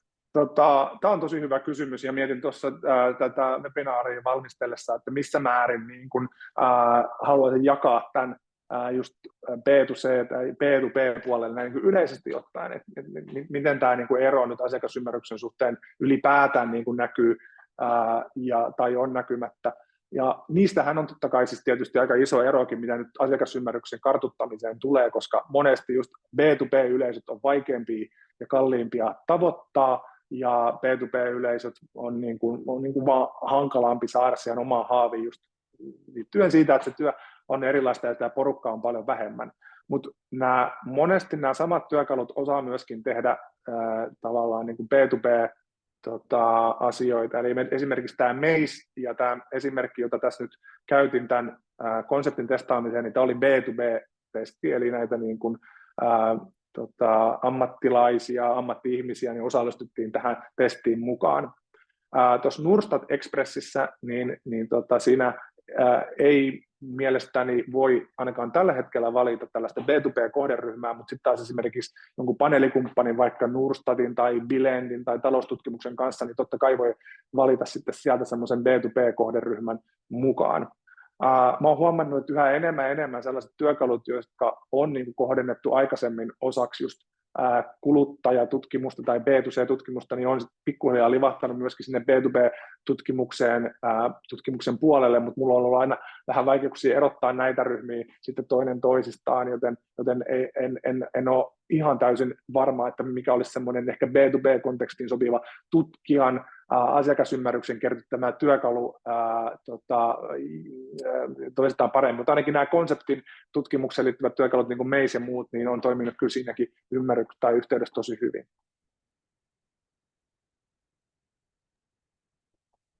Joo, sitten tuli kommenttia, että työkalut, joita voi käyttää hyväksi, oli kiva saada, ja sitten, että haastateltavien kautta osallistujien rekrytointi on aina hankalaa. Muita vinkkejä tähän kuin userinterviews.com-työkalu. Kyllä, joo. Mä itse niin kuin mietin aina sitä vähän niin kuin sellaista näkökulmasta, että asiakasymmärryksen kerryttämisen projekteihin on niin kuin hyvä ottaa mukaan sellaisia ihmisiä, jotka on niin kuin sun ehkä superasiakkaita, niin sellaisia superfaneja, hyvin sitoutuneita, tyytyväisiä. Niitä niin kuin löytyy sitten sieltä asiakasrekisteristä ja sitä kautta voidaan niin kuin mennä sellaisiin tyytyväisiin asiakkaisiin mukaan. Se on yksi näkökulma, mikä on hyvä ottaa, mutta mä yleensä haluan myöskin sellaisia kontrolliryhmiä, että niitä, jotka eivät ole näitä hyviä asiakkaita, tai niitä, jotka eivät ole ollenkaan meidän asiakkaita, tai niitä, jotka joskus olivat meidän asiakkaita, tai niitä, jotka eivät voi edes koskaan harkita meitä, tai ei voisi koskaan tullakaan meidän asiakkaaksi. Että kaikkia ryhmiä pitäisi jollain lailla ymmärtää. Tämä userinterviews.com on hyvä tämmöinen globaali työkalu just käyttäjien, asiakkaiden rekrytoimiseen ja haastatteluun, mutta näitä on vastaavanlaisia, on paljon muitakin. Jos tulee sellainen tilanne eteen, että on niin kuin, halutaan vähän monen erilaisia testejä kuin pelkästään haastatteluja, niin tämmöinen testingtime.com on hyvä työkalu, mitä kannattaa hyödyntää. Se on erityisesti tämmöisen niin kuin saksalaiseen ja keski-eurooppalaiseen yleisön kallellaan oleva paikka. Ja sitten tämä niin kuin Norstatin ja Bilendin ja taloustutkimuksen kaltaiset paneelit on ihan hirveän hyviä, siellä autetaan hyvin mielellään, ja he on niin kuin myöskin menossa tässä tavallaan haastateltavien rekrytoinnin suhteen yhä enemmän ja enemmän kohti semmoista palvelullista maailmaa, että ei tarvitse välttämättä niin kuin manuaalisesti olla ihmisten kanssa yhteydessä ja sopia sähköpostitse, vaan että just tämmöisen Norstat Expressin kaltaisen työkalun kautta niin voidaan tehdä asioita nopeasti ja sillä sun omin ehdoin. Eli näitä kyllä löytyy, mutta yleensä niin kun itse omassa työssäni on näihin paneeleihin yhteydessä silloin, kun mä huomaan, että mun on tosi vaikea itse omin konstein löytää tällaisia ihmisiä, niin nämä paneelit auttaa. Mutta kyllä mä niin kuin itse teen aika paljon edelleenkin esimerkiksi sosiaalisen median kautta niin asiakashaastattelun rekrytointeja, eli saatan tehdä niin kuin ihan tutkimuskäyttöön liittyvän sellaisen oman pienen vaikka Facebook-kampanjan, jossa kysytään sitä, että haluaisitko tulla mukaan, tai että tehdään sellainen mainos, jossa esitellään joku uusi tuote, ja ne kaikki, jotka tavallaan sitä on klikanneet, niin pääsee meidän rekrytointilomakkeeseen ja muuta. Eli täytyy pitää tässä mielessä myöskin, että nämä tämmöiset paneelikumppanit, niin kuin Norstatit ja muut, niin siellä on aika jonkun verran totta kai sitä sellaista sellaista niin kuin, vinoumaa ja ammattivastaajaa, jos haluaa oikeasti aidon ihmisen tavoittaa, joka ei ole sun asiakasrekisterissä, niin mä suosittelen, että kannattaa opetella myöskin itse niin kuin toteuttamaan sellaisia rekrytointeja, mitä sä voit tehdä vaikka Facebook-kampanjan kautta sosiaalisessa mediassa tai Instassa tai missä ikinä. Joo. Sitten jos haluaa perehtyä aiheeseen vielä syvällisemmin, mitä lähteitä Antti suosittelee? Yes, tässä on nyt niin kuin tosi paljon kaikkea ja mitä tässä kannattaa ja voi lähteä hyödyntämään, niin mä sanoisin, että kannattaa valita sieltä sellainen lohko, joka erityisesti itseä nyt kiinnostaa. Ja esimerkiksi mun kollegoiden kesken niin meillä on aika selkeä roolitus ja työnjako tähän liittyen, eli meillä on niin kuin osa porukasta sitten keskittynyt just vaikka määrällisiin menetelmiin ja tilastollisiin menetelmiin. He on syventänyt osaamistaan sen suhteen ja hakeutunut siihen liittyvän niin kuin syventävän tiedon piiriin. Mua itteni kiinnostaa ehkä enemmän tämä monimetodisuus, eli yhdistellään laadullista ja määrällistä menetelmäosaamista yhdessä tutkimuksessa ja sitten nämä laadulliset menetelmät ja työkalut, niin silloin mä oon hakenut niistä tietoa. Eli silloin toi niin kuin auttaa jo rajamaan sitä, koska tämä kenttä on niin valtava, mistä sitä asiakasymmärrystä voi, tai sitä omaa niin kuin ammatillista kehittymistä voi lähteä sitten tuossa niin kuin hakemaan. Mutta kyllä mä niin kuin sanoisin, että kirja on näin niin kuin käyttöliittymänä aivan lyömätön, mitä asiakasymmärryksen kerryttämiseen tulee, ja mulla on niin kuin muutama sellainen niin kuin menetelmäopus, ja mitä mä selailen jatkuvasti ja haen niistä lisää virtaa mun osaamiseen, eli siellä Amazonin hyllyillä tai sitten jonkun muun kirjakaupan hyllyllä kannattaa käydä katsomassa, että mikä se oma kulma tähän hommaan voisi olla ja hakea siihen liittyvää kirjallisuutta. Mä myöskin tiedän, että tämän asian tiimoilta niin monet palvelumuotoiluun keskittyneet firmat niin järjestää paljon kursseja. Kannattaa Eventbriteista mennä katsoa, että minkälaisia kursseja esimerkiksi siellä sun paikkakunnalla niin palvelumuotoiluun liittyen järjestetään. Mä tiedän, että PK-seudulla ainakin järjestetään tosi paljon. Mä tiedän, että Lahdessakin varmaan järjestetään niin kuin jonkun verran niin tämmöisiä palvelumuotoilun kursseja. Näissä on tosi paljon asiakasymmärrykseen liittyviä vinkkejä ja opastusta ja muuta sellaista, mikä menee aika syvällekin, niin noiden kautta mä niin kuin hakisin sitten sitä ymmärrystä myöskin lisää, ja monesti ne on niin kuin myöskin ilmaisia kursseja, ja siellä saa vertaistukea sitten muilta kollegoilta, niin se on niin kuin tosi hienoa.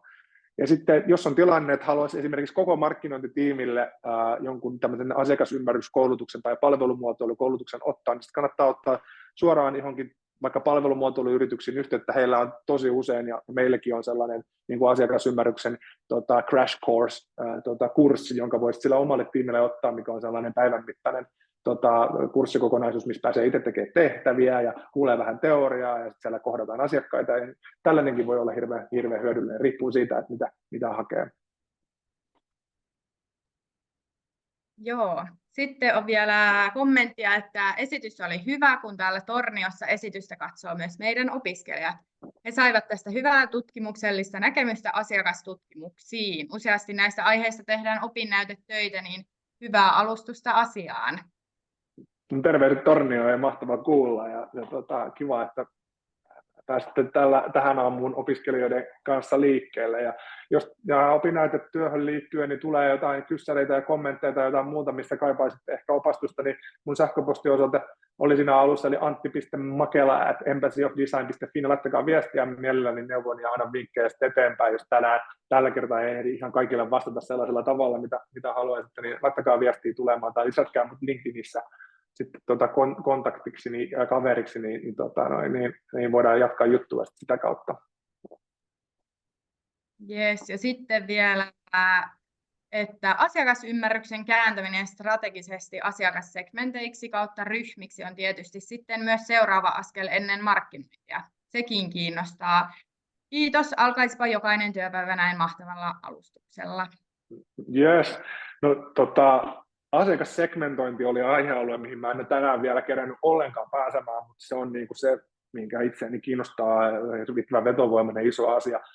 Voi kumpa siitä joku joskus järjestäisi erillisen webinaarin, missä voitaisiin asiakassegmentointi ruotia kokonaisuutena läpi tämmöisen jatko-osana, niin ehkä otetaan se tuohon meidän niin kuin, to-do-listalle ja katsotaan, että voidaanko siitä tehdä jotain. Se olisi ainakin semmoinen, mitä haluaisin, ja kollegatkin varmasti haluaisivat tarjota eteenpäin, koska siitä puhutaan aivan liian vähän.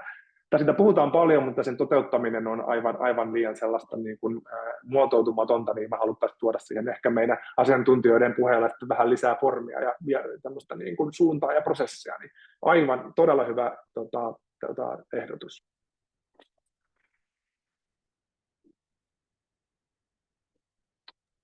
Ja sitten tulee vielä kiitoksia Lapticille ja Antille, että oli huippua kuunnella, inspiroivaa. Kiitos, mahtavaa, mukavaa, että inspiroiduitte. Ja jos tämä taisi olla viimeinen kommentti, minkä mä tuosta huomasin, niin mä ajattelin tähän vielä ihan lopuksi jättää tämän kentän teille Mentimetterissä auki, mihin voitte jättää vähän kommentteja ja ajatuksia siitä, että mitä tästä päivästä jäi käteen.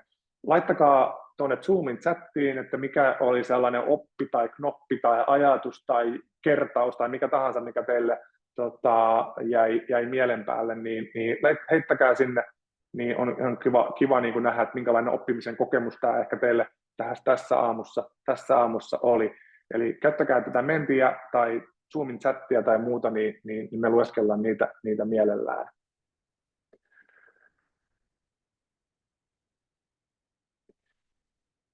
Ja näiden saatesanojen kautta niin oikeastaan lämmin kiitos teille mukavasta webinaarista. Tänään keskiviikkoaamuna oli ihan huikea ensinnäkin suunnitella tätä kokonaisuutta tässä ja kiva kuulla teiltä myöskin palautetta, että kuinka hyvin onnistuttiin tästä, niin se auttaa meitä eteenpäin tekemään vähän parempia webinaareja. Laittakaa sitä tosi jälkikäteen tulemaan, mutta oikeastaan sitten Team Laptic teidän suuntaan pallo sitten tässä vaiheessa seuraavaksi.